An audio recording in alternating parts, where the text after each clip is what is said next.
There was a pretty funny moment in the Ontario legislature last week. MPPs from all parties rose to note the fact that the agenda would be coming to an end at the end of this month. But one speaker had a bit of a hard time getting through his speech. That would be Liberal MPP John Fraser, who wanted to say something nice about the show, but found himself somewhat conflicted. Here's what he said. So I called Linda this morning, my wife Linda, and I said, look, I got all this great stuff about Steve, but I'm really struggling. I got a problem. I said, I've been here 12 years, almost 12 years, and I've never, ever been invited to the agenda. All my colleagues, everybody, even the new ones, okay? And then she stopped, she said, John, you know I love you. I said, yes. She says, you're just not that interesting. So, she's right. She's right. Well, this seemed like a fairly simple problem to rectify, so without further ado, let's introduce the parliamentary leader for the Ontario Liberals and the MPP for Ottawa South, John Fraser. And we're going to dare you to be interesting today. I'll do my best. I mean, you're in that chair, so are we good now? I think we're good. We're good now. Check okay. the box. Well, look, I'm glad you're here, and there's no kind of single big story that I want to talk to you about today, other than to sort of cover the waterfront a little bit. And I want to start with an issue I hear a lot about from people, and that is the amount of toxicity in politics today. Because they watch Question Period and they assume that all of you people down there hate each other. And I want to know if that's on the level. Do you all, in fact, not like each other? No, that's not true. I mean, I think there is some acrimony at times and animosity, and there's conflict. But I like to describe us as one big family, a dysfunctional family. And families disagree sometimes. And we have different points of view, different worldviews. Our job is to ask questions, right? Actually, everybody's job is to ask questions. And sometimes they're hard. And we have to show how much we care about the questions we have. So that's why sometimes, people might, mistake it for, we really hate the other guys, but we don't. Do you have friends in the other parties? Oh, yeah. No, I have coffee every morning with John Van Toth, who's the House Leader. NDP. NDP and some of his colleagues, and then Tory members will stop by. And so it's something I look forward to every morning. It's like half an hour. We make fun of each other, occasionally talk about serious things, but just relate to each other as people. Before or after Question Period, does Premier Ford ever come across the floor and shoot the breeze with any people on the opposition benches? Yeah, he'll come across every once in a while. He's not at a lot of question periods these days, so it doesn't happen quite as frequently.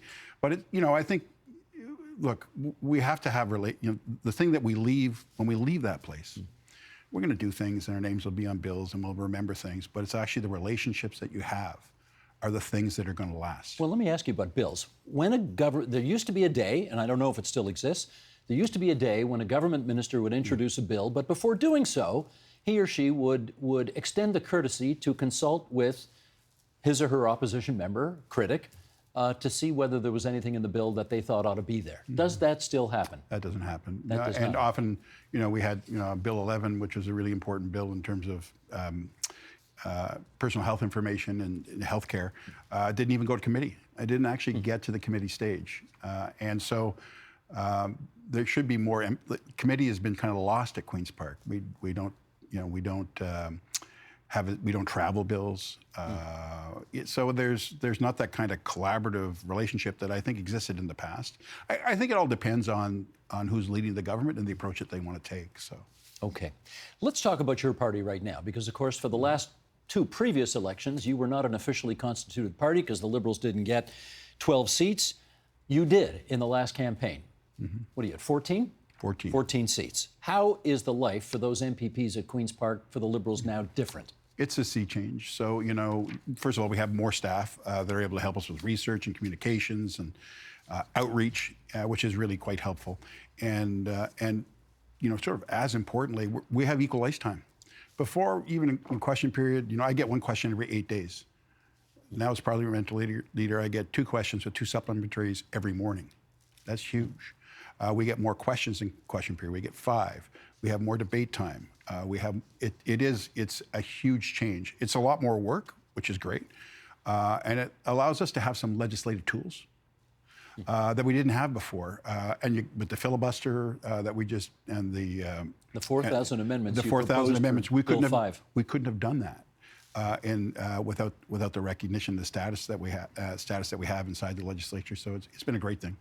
You are, we said at the outset, the parliamentary leader of the Ontario Liberals, meaning you're the guy who's in the good seat in the front row at Queen's Park.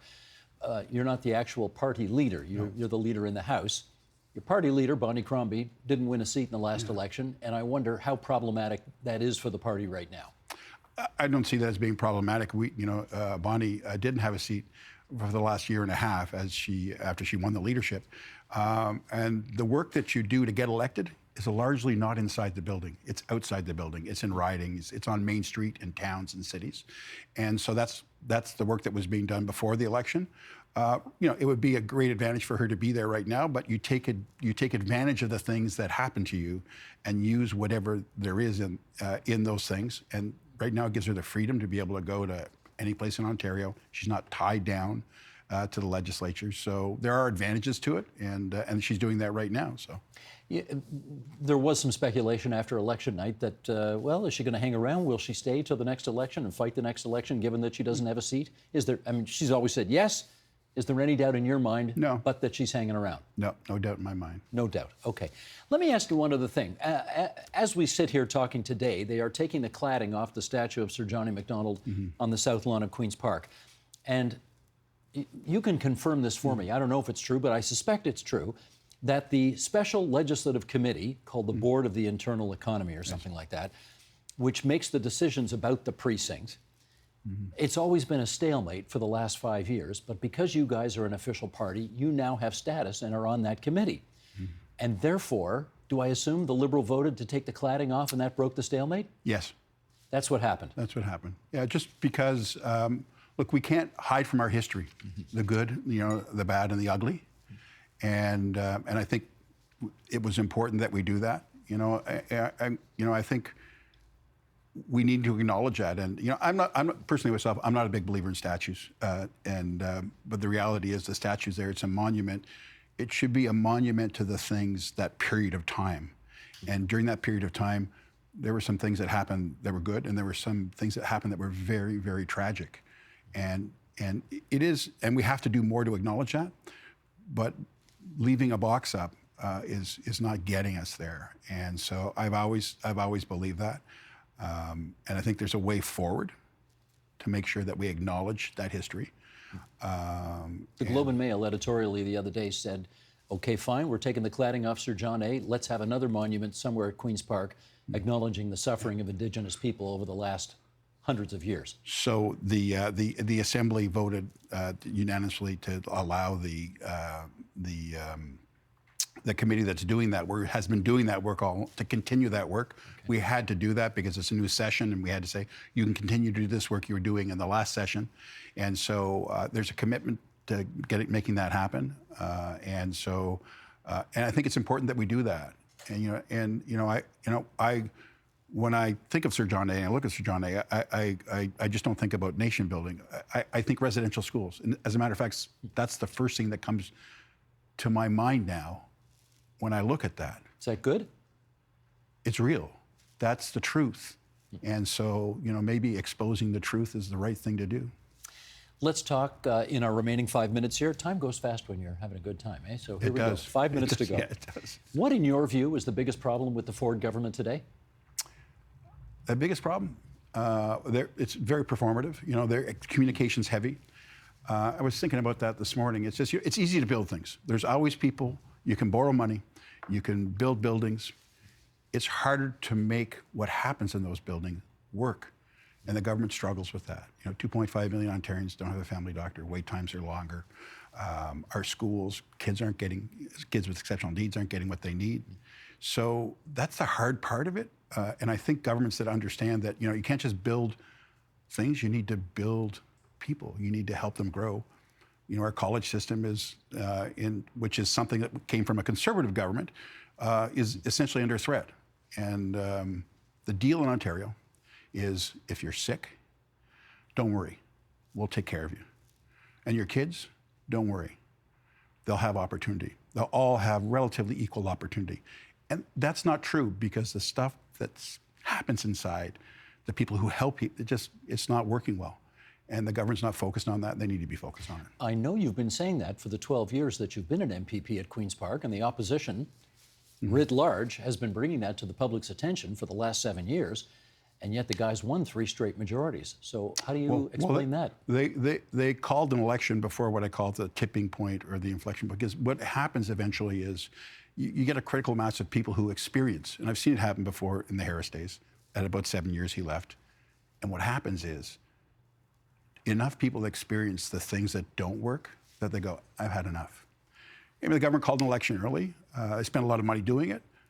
I mean, politically, that's a great thing for them. Was it good for the people? I don't think so. You don't think so? No.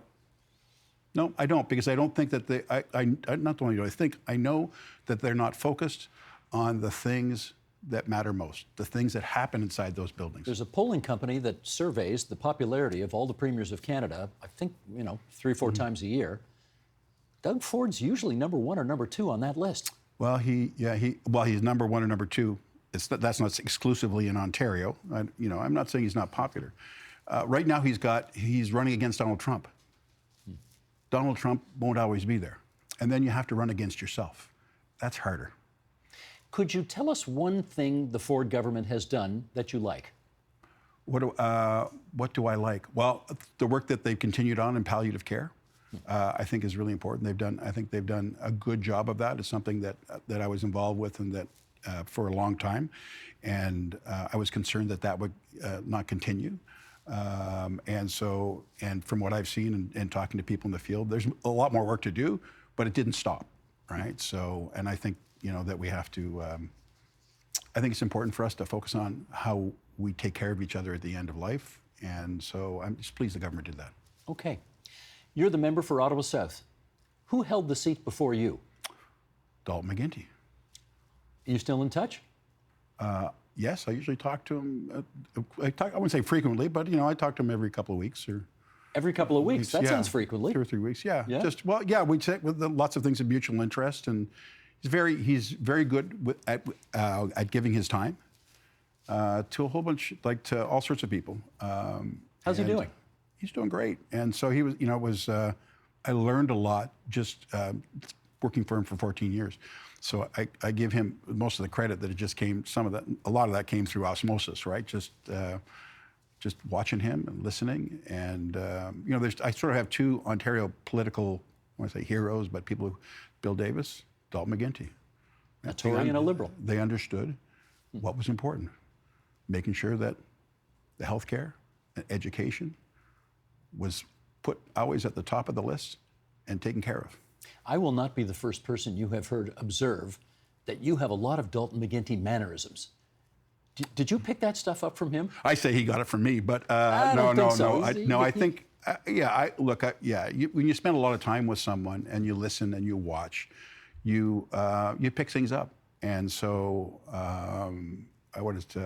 imitation is the sincerest form of flattery. Yeah. So, even Linda says that to me. Linda, your wife?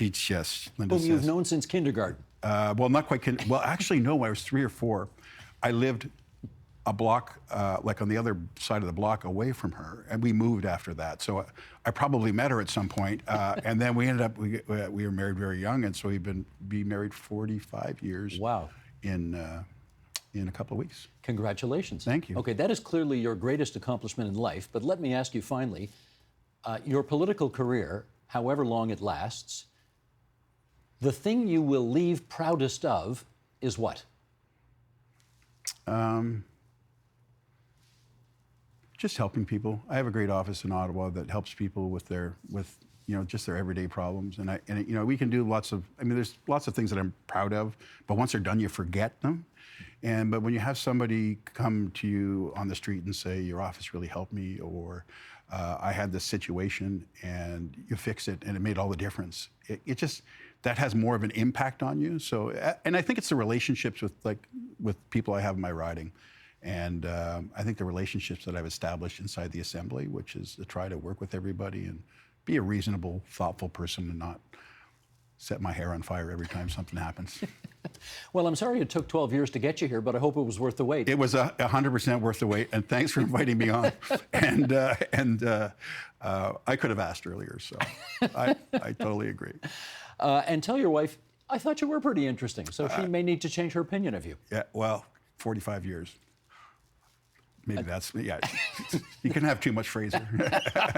Anyway. That's John Fraser, the parliamentary leader of the Ontario Liberals and the MPP for Ottawa South. John, thanks for coming in tonight. My pleasure.